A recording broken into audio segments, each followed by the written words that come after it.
प्रिय विद्यार्थियों, आज हम बीए पार्ट फर्स्ट ईयर का सेकंड पेपर भारत में समाज के अंतर्गत नया अध्याय शुरू करेंगे। भारतीय समाज का पाठ्य परिदृश्य। समाज शास्त्र एक विशिष्ट सामाजिक विज्ञान है जो समाज का क्रमबद्ध और व्यवस्थित अध्ययन करता है। इस क्रमबद्ध और व्यवस्थित अध्ययन का उद्देश्य समाज की संरचना और परिवर्तन को समझना है। जहां समाज शास्त्र में भारतीय समाज का अध्ययन किया जाता है, तो उसका भी उद्देश्य भारतीय समाज की संरचना और उसमें होने वाले परिवर्तनों का वैज्ञानिक विधि से अध्ययन करना होता है। शोध पद्धतियों को वैज्ञानिकों ने दो प्रमुख प्रकारों, नंबर 1 सैद्धांतिक, जिसे पाठीय कहा जाता है, और नंबर 2 व्यवहारिक, जिसे क्षेत्रीय कहा जाता है, में वर्गीकृत किया है। सैद्धांतिक शोध का एक उप प्रकार पाठ्य परिदृश्य है। पाठ्य परिदृश्य में समाज से संबंधित जो कुछ भी लिखित सामग्री उपलब्ध होती है, उसका अध्ययन करके समाज की संरचना, प्रकार्य, परिवर्तन आदि को समझने का प्रयास किया जाता है। इसी प्रकार से व्यवहारिक शोध पद्धति के एक उप प्रकार क्षेत्रीय परिदृश्य में समाज का सर्वेक्षण करके उसकी संरचना और कार्यों को समझने का प्रयास किया जाता है। पाठ्य परिदृश्य का अर्थ। पाठ्य परिदृश्य में समाज से संबंधित उपलब्ध लिखित सामग्री का गहन अध्ययन करके समाज का सत्य, प्रमाणित और विश्वसनीय चित्र प्रस्तुत किया जाता है। पाठ्य परिदृश्य उन्हीं समाजों का तैयार करना संभव होता है जिन समाजों का लिखित साहित्य उपलब्ध होता है। पाठ्य का अर्थ है जो पाठ या लिखित सामग्री से संबंधित हो। वह सामग्री जो पाठ संबंधी, पाठ विषयक, पाठगत या पाठालोचक है, पाठ्य सामग्री कहलाती है। पाठ्य सामग्री के प्रमुख स्रोत धर्म ग्रंथ, उपनिषद, पुराण, स्मृतियां, महाकाव्य, ऐतिहासिक एवं समसामयिकी ग्रंथ, संबंध साहित्य, अभिलेख, कलाकृतियां, ताम्र पत्र, भित्ति चित्र, विदेशियों के लिखित विवरण, लिखित साहित्य आदि आते हैं।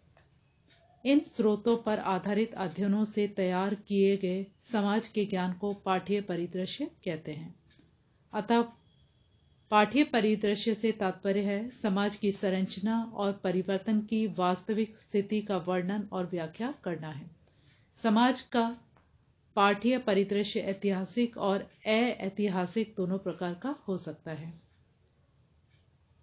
पाठ्य परिदृश्य के विश्लेषण के चरण इस प्रकार हैं: अध्ययन की रूपरेखा का निर्माण करना, संबंधित लिखित सामग्री को एकत्र करना, अंतर वस्तु का विश्लेषण करने के लिए तथ्यों का चयन करना, इकाइयों का चयन करना, इकाइयों का वर्गीकरण करना, तथ्यों का वर्णन एवं व्याख्या करना, और अंत में पाठ्य परिदृश्य प्रस्तुत करना होता है।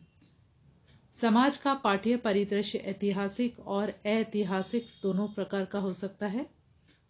समाज के ऐतिहासिक लिखित साहित्य पर आधारित अध्ययन ऐतिहासिक पाठ्य परिदृश्य कहलाता है। अतः हम भारतीय समाज के पाठ्य परिदृश्य का अध्ययन निम्नलिखित दो भागों में बांटकर कर सकते हैं। नंबर 1 भारतीय समाज की पाठ्य सामग्री के स्रोत, नंबर 2 भारतीय समाज का पाठ्य परिदृश्य। अब हम अध्ययन करेंगे भारतीय समाज की पाठ्य सामग्री के स्रोत।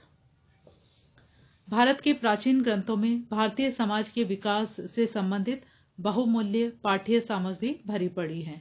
प्राचीन भारतीय समाज के विकास से संबंधित संपूर्ण पाठ्य सामग्री को निम्नलिखित 5 भागों में वर्गीकृत किया गया है।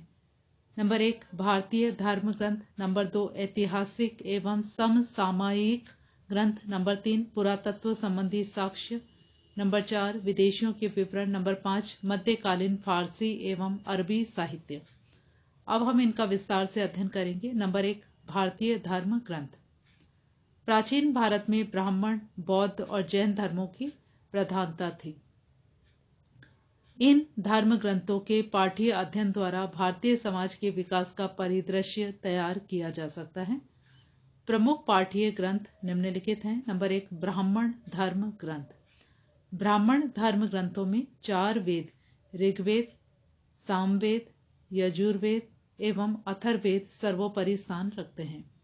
अन्य धार्मिक ग्रंथ ब्राह्मण, आरण्यक, उपनिषद, वेदांत, सूत्र ग्रंथ, स्मृति साहित्य, महाकाव्य, पुराण आदि हैं। इन ग्रंथों के पाठ्य अध्ययनों से ज्ञात होता है कि तत्कालीन भारतीय समाज एवं संस्कृति की दशा कैसी थी। इस काल के उपनिषदों से आर्यों के धार्मिक जीवन, राजनीतिक संगठन, सामाजिक संरचना तथा आर्थिक जीवन की जानकारी मिलती है। भारतीय समाज के विकास से संबंधित सामग्री के महत्वपूर्ण स्रोत स्मृति साहित्य, महाकाव्य और पुराण भी हैं, जैसे मनुस्मृति, याज्ञवल्क्य, नारद, बृहस्पति, पाराशर स्मृतियां, रामायण और महाभारत प्राचीनतम महाकाव्य उल्लेखनीय स्रोत हैं। इनमें तत्कालीन राजनीतिक, भौगोलिक, संस्कृति, समृद्धि, रहन सहन आदि का विस्तृत विवेचन मिलता है। ये उपयुक्त वर्णित धर्म ग्रंथ भारतीय समाज के पाठ्य परिदृश्य का दिग्दर्शन करने के महत्वपूर्ण सामग्री स्रोत हैं। नंबर 2, बौद्ध धर्म ग्रंथ। विशाल बौद्ध साहित्य में पिटक, जातक, पाली बौद्ध और संस्कृत बौद्ध ग्रंथ उल्लेखनीय पाठ्य सामग्री के स्रोत हैं। त्रिपिटक, विनय पिटक, सुत्त पिटक, अभिधम पिटक, इन ग्रंथों में बौद्ध धर्म के उपदेश, सिद्धांत, दर्शन, भिक्षु भिक्षुणियों के संग, उनके दैनिक जीवन संबंधी आचार विचार, विधि निषेध आदि का विवेचन मिलता है। जातक ग्रंथों में बौद्धकालीन भारत की सामाजिक, सांस्कृतिक, धार्मिक, आर्थिक, राजनीतिक व्यवस्थाओं की महत्वपूर्ण जानकारी मिलती है। नंबर 3, जैन धर्म ग्रंथ। ईसा की प्रथम शताब्दी से 6ठी शताब्दी तक के काल में अनेक जैन धर्म ग्रंथों, परिशिष्ट पर्व, भद्र भाव चरित्र, जैन आगम ग्रंथ, अनेक व्याख्याओं और टीकाओं की रचना की गई थी। जैन धर्म के अन्य महत्वपूर्ण ग्रंथों में कथा कोश, त्रिलोक प्रज्ञप्ति, लोक विभाग, पुष्पा, आराधना कथा कोश आदि प्रमुख हैं। इन ग्रंथों में तत्कालीन भारतीय सामाजिक जीवन की बहुत सी महत्वपूर्ण परिदृश्य संबंधी सामग्री मिलती है। नंबर 2, ऐतिहासिक और समसामयिक ग्रंथ। प्राचीन भारत में धर्म प्रधान साहित्य के अतिरिक्त जिन ऐतिहासिक एवं समसामयिक ग्रंथों की रचनाएं हुई थी तथा जिनमें भारतीय समाज को देखा जा सकता है, वे हैं पाणिनि का अष्टाध्यायी, कौटिल्य का अर्थशास्त्र, पतंजलि का महाभाष्य, गार्गी संहिता, स्वप्न वासव दत्ता आदि प्रमुख हैं। इन ग्रंथों में भारत के कई स्थानों की जातियों एवं समाजों की शासन पद्धति, सामाजिक जीवन, आर्थिक दशा, कानून आदि का विवेचन मिलता है। विशेष रूप से मालविका, अग्निमित्र, मतविलास, प्रहसन, हर्ष चरित्र आदि ग्रंथों में सांस्कृतिक और सामाजिक जानकारी मिलती है। इन स्रोतों के पाठ्य अध्ययन द्वारा भारतीय समाज का परिदृश्य तैयार किया जा सकता है। नंबर 3, पुरातत्व संबंधी साक्ष्य। भारतीय समाज के विकास के अध्ययन में पुरातत्व सामग्री जैसे अभिलेख, कलाकृतियां, स्मारक, भग्नावशेष, मिट्टी के बर्तन, सिक्के आदि का योगदान बहुत अधिक रहा है। ये साक्ष्य अधिक विस्तृत तथा विश्वसनीय होते हैं। प्राचीन भारत के शासकों, सामंतों, समृद्ध लोगों ने समय समय पर विभिन्न स्मृतियों के लिए अनेकों अभिलेख, स्तंभ, शिलाओं, गुफाओं, मूर्तियों, पात्रों और ताम्र पात्रों पर उत्कीर्ण कराए। इन अभिलेखों में समकालीन भारत की सामाजिक, सांस्कृतिक, आर्थिक, राजनीतिक, धार्मिक दशाओं की महत्वपूर्ण जानकारियां मिलती हैं। ऐसी ही जानकारियां प्राचीन काल की कलाकृतियों, मूर्तियों, भित्ति चित्रों, मंदिर, आभूषणों, मोहरों, खिलौनों आदि में मिलती हैं। स्मारकों के रूप में सुरक्षित स्तूप, गुफाएं, मूर्तियां, स्तंभ आदि में भारत के विदेशों के साथ संबंधों तथा सामाजिक सांस्कृतिक आदान प्रदान का अनुमान भी लगाया जा सकता है। सोने, चांदी, तांबे, पीतल की प्राचीन मुद्राएं व सिक्के भारतीय समाज के पाठ्य अध्ययन में अमूल्य सहायता प्रदान करते हैं। नंबर 4, विदेशियों के विवरण। प्राचीन भारतीय समाज के संबंध में विदेशी लेखकों जैसे यूनानी, चीनी और तिब्बती लेखकों ने विवरण तथा ग्रंथ लिखे हैं। सिकंदर के बाद लेखक मेगास्थनीज ने इंडिका नामक ग्रंथ अपने प्रत्यक्ष अनुभव के आधार पर लिखा है। चीनी लेखकों में सुमाचीन, फाहियान, हेनसांग, हब्सी, इत्सिंग आदि हैं। सुमाचीन ने ईसा पूर्व प्रथम शताब्दी में ग्रंथ लिखे हैं। फाहियान चंद्रगुप्त सेकंड के शासनकाल में भारत आया तथा 15 से 20 साल भारत में रहा। इन्होंने धार्मिक, सामाजिक तथा अन्य बातों पर प्रकाश डाला। हिनसांग हर्षवर्धन के शासनकाल में भारत में 15 वर्ष रहा और उन्होंने भारत का प्रत्यक्षदर्शी विवरण प्रस्तुत किया। अलम सुदी ने भारतीय समाज, राजनीति और धर्म का उत्तम वर्णन मसजूल जहब में दिया है। ये सब प्राचीन भारतीय समाज के विकास के पाठ्य अध्ययन के उत्तम स्रोत हैं।